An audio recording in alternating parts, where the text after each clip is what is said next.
There's a reason I don't come to San Francisco that often.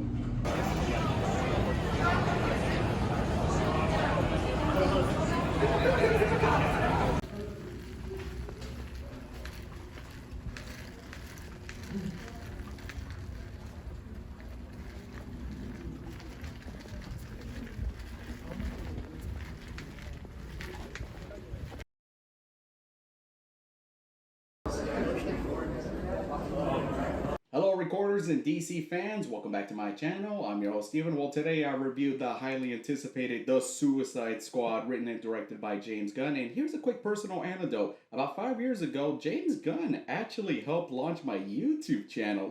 All because I was at a con where I was recording a panel that had Michael Rooker, and halfway through the panel, he calls Gunn on the phone. I'm here at a panel, and everybody wanted to say hello to you. Say hello to James Gunn.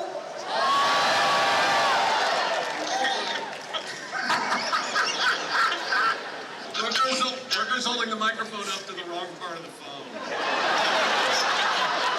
Oh, sorry. Yeah, Rooker hasn't figured out the technology of phones yet. His people use the telegraph.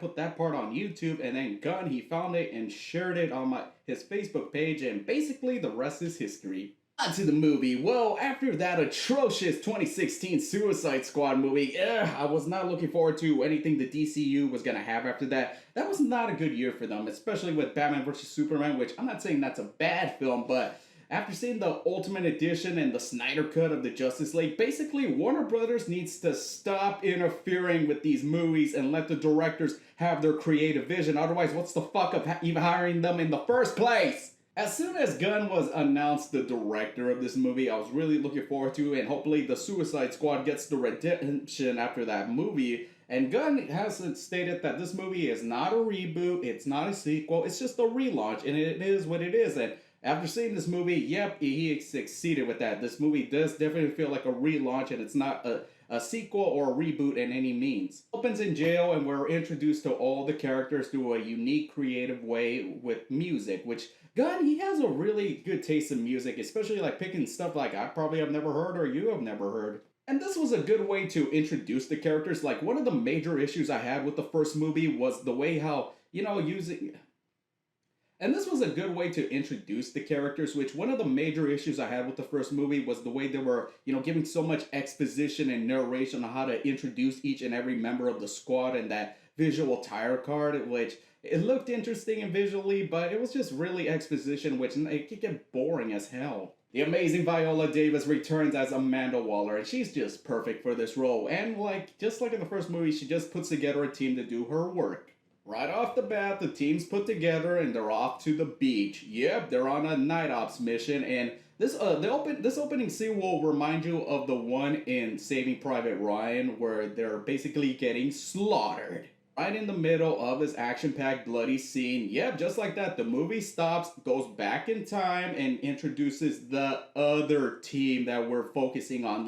This is gonna be one of the major issues I had throughout the movie, where it keeps going out of linear sequence, it keeps bouncing back and forth, which it will probably remind you of the way it was done in Deadpool, which I really don't like it when they do this in films, but Gunn, he actually finds a creative way to play off really well in this film, which is pretty good. Now, even though the movie sometimes goes out of sequence every now and then, but at least the movie never stays away from its tangible goal. Yes, the whole point of this movie is the team to get together and uncover Project Starfish. Yep, that's the whole movie. A nice, solid, basic, tangible goal, which the first movie did not have, and it was just all over the fucking place, which one of the other major issues I had with this movie. At least Gunn stayed clear to the goal and doesn't distract the characters whatsoever. Let's talk about the casting. Newcomers like Idris Elba as Bloodsport and John Cena as Peacemaker. Those two are perfect for their roles. Just perfect, especially when they have scenes together where they play off of each other and insult each other. It's it is so well done. Those two are funny every time. You guys just want to see those two just being dicks to each other. Newcomers for this movie include David Dismalcha as Polka Dot Man. As stupid and silly as that character sounds,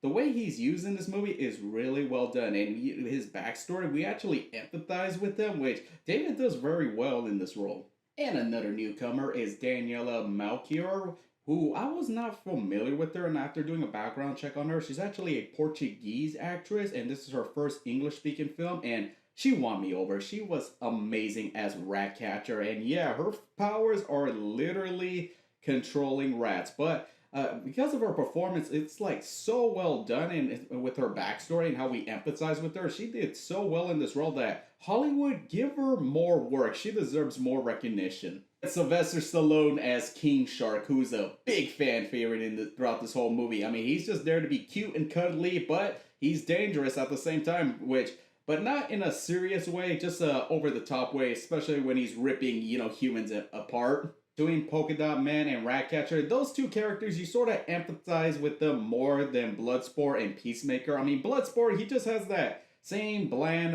daddy-daughter issues, which, yeah, maybe you'll be sympathetic towards his character, but not really so much. And as for Peacemaker, like, you don't really emphasize with this character. He's just meant to be a douche, but Cena, he plays that character so well, like, you sort of don't really care, but you do care about these characters, which is what makes the film work well. Peter Capaldi as the Thinker, he's like good in this movie, and he doesn't feel wasted, but you kind of will feel like that. I mean, he does have some funny moments, and he works really well in this movie. The only original team members from the first movie returning from this one is Rick Flag, and this time he gives a much better character development and performance in this film, especially in some moments where you're gonna feel sorry for him. And of course, Margot Robbie as Harley Quinn, which she's just amazing in this film. I'm like glad she's there, but that's the thing. Like, you get this vibe that she's just there for the ride with this new team, especially how her and the team, they don't like know each other, and she's just literally there for the ride. But she does have some very beautiful moments where you kind of like